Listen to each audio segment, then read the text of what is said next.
فَكَانَ لَا يَرَى رُؤْيَا إِلَّا جَاءَتْ مِثْلَ فَلَقِ الصُّبْحِ، آپ کوئی خواب نہیں دیکھتے تھے مگر ہر خواب صبح روشن کی طرح سامنے آ جاتا تھا۔ اس طرح صبح روشن ہے، اس کے آنے میں کوئی، اس کو دیکھنے میں کوئی شک و شبہ نہیں ہوتا۔ رات کو خواب میں جو آپ خواب دیکھتے تھے،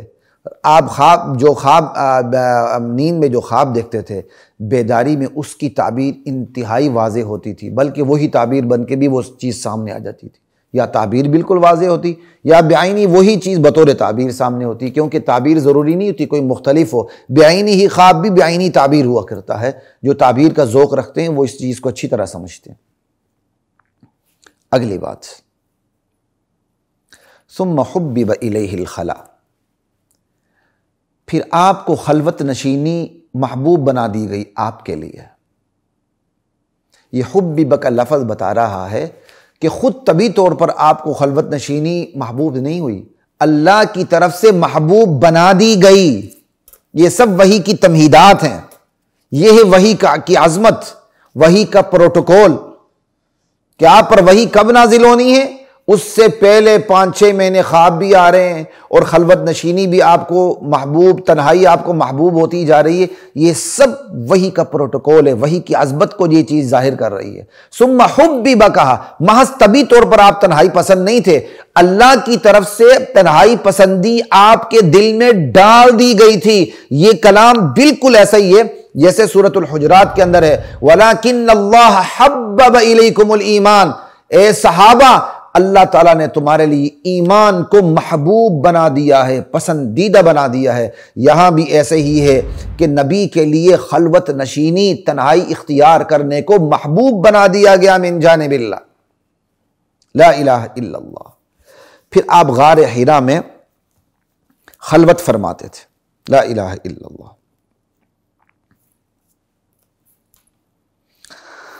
اب یہ جو تنہائی ہے، سوال یہ پیدا ہوتا ہے کہ نبی علیہ السلام پر تو ابھی وحی اتری نہیں تھی اور آپ تنہائی اختیار فرماتے تھے۔ آپ کی اس تنہائی پر قیاس کر کے آج کوئی شخص غار میں جا کے رہے اور پوری دنیا سے کٹ جائے، فرائض، واجبات، تمام چیزوں سے بالکل اپنے آپ کو کاٹ کے رکھ دے، بس صرف غار میں اللہ اللہ اللہ اللہ کرے، کیونکہ جی غار حرا میں اللہ کے نبی تنہائی فرماتے تھے، تو وہ یہ جو مطلب کشید کر رہا ہے بالکل غلط کر رہا ہے۔ اور بعض صوفیوں نے ایسے مطلب لیے جو بالکل غلط لیے ہیں، ہاں بہت سے صحیح صوفیوں نے اچھا مطلب بھی لیا، بالکل صحیح لیا۔ تنہائی کو اس معنی میں لینا کہ آپ تمام فرائض سے کٹ جائیں غلط ہے۔ بھائی اللہ کے نبی دن رات وہاں رہتے تھے تو ابھی شریعت نازل نہیں ہوئی تھی۔ شریعت نازل ہونے کے بعد سوال یہ ہے کہ شریعت جب نازل ہوئی تو پھر دوبارہ آپ کیا غار حرا میں آپ نے کوئی مہینے کا 40 دن کا چلہ کاٹا اس طرح؟ کبھی نہیں۔ آپ پھر امت کے بیچوں بیچ رہے، ان کی رہنمائی فرمائی آپ نے، ٹھیک ہے نا، یہ یاد رکھیے گا۔ یہ تو نبوت سے پہلے کی باتیں ہیں۔ ہاں اس تنہائی سے ایک تنہائی کو کشید کرنا بالکل درست ہے، وہ کیا؟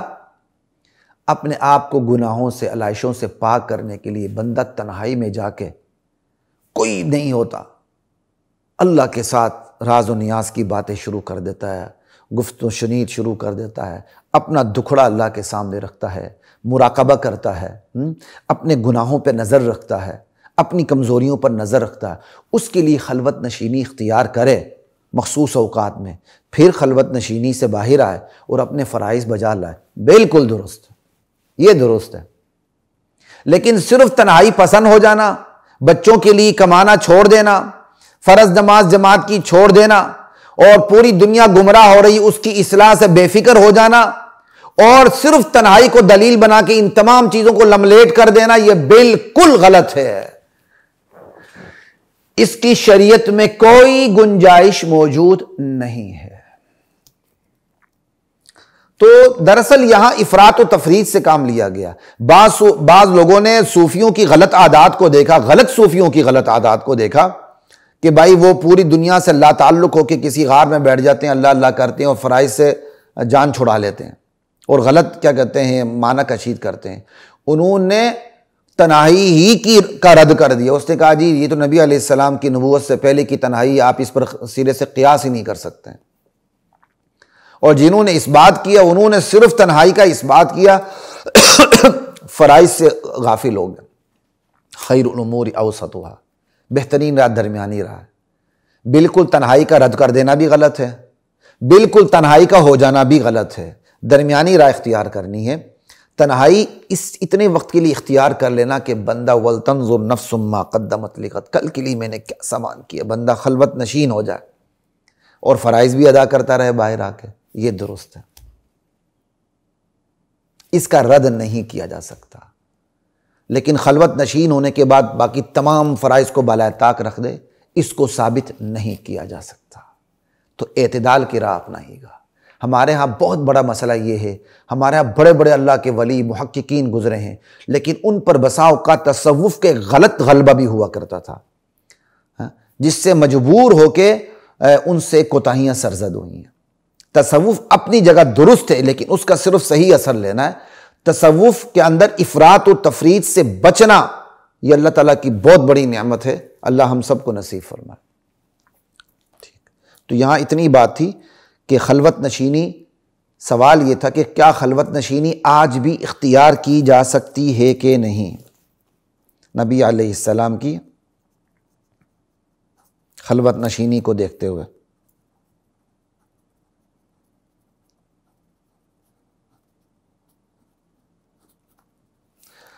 یہ سوال میں نے اس لیے کام کیا کہ جب یہ پارٹ بنیں گے تو میرے ساتھی جب ایڈٹ کریں گے تو یہ سوال قائم کریں گے تاکہ اس کے مطابق آپ کے سامنے جواب آ جائے. اچھا جی،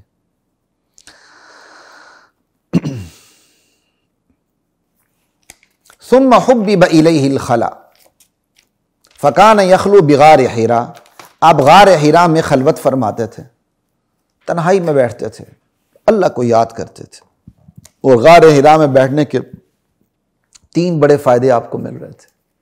بیت اللہ پہ نظر بھی پڑ جاتی تھی، تنہائی بھی نصیب ہوتی تھی، اللہ کی عبادت بھی نصیب ہوتی تھی. 3 بڑے فائدے آپ کو مل رہے تھے. پھر یہاں لفظ فی غار حرا، حرا کے لفظ کو بعض لوگوں نے منصرف سمجھا ہے، بعض لوگوں نے غیر منصرف سمجھا ہے. اکثریت اس کو منصرف سمجھتی ہے. اگر یہ بات اردو دان حضرات کو سمجھنا ہے تو پریشان ہونے کی ضرورت نہیں، اس کا تعلق آپ لوگوں سے نہیں ہے. چونکہ اہل علم بھی سنتے ہیں تو اس لیے میں تھوڑی سی بات عرض کر دیتا ہوں. حرا کا لفظ، حرا کے لفظ میں 6 طریقے ہیں. 6 یہ ممدود بھی پڑھا گیا ہے، یہ مقصور بھی پڑھا گیا ہے، یہ مذکر بھی پڑھا گیا ہے، یہ مؤنث بھی پڑھا گیا. ٹھیک ہے، یہ منصرف بھی پڑھا گیا ہے، یہ غیر منصرف بھی پڑھا گیا ہے. اگر اس کو آپ مؤنث سمجھیں بقا کی تعویل میں تو پھر یہ تو غیر منصرف ہے. اگر اس کو مؤنث نہ سمجھیں تو پھر یہ منصرف ہے. سمجھے؟ فی غار حراء منصرف، فی غار حراء غیر منصرف. لیکن بہرحال زیادہ تر حضرات نے اس کو منصرف ہی پڑھا ہے، لیکن جو مؤنث سمجھتے ہیں پھر اس کو وہ غیر منصرف پڑھ دیتے ہیں. ٹھیک، آگے چلتے ہیں.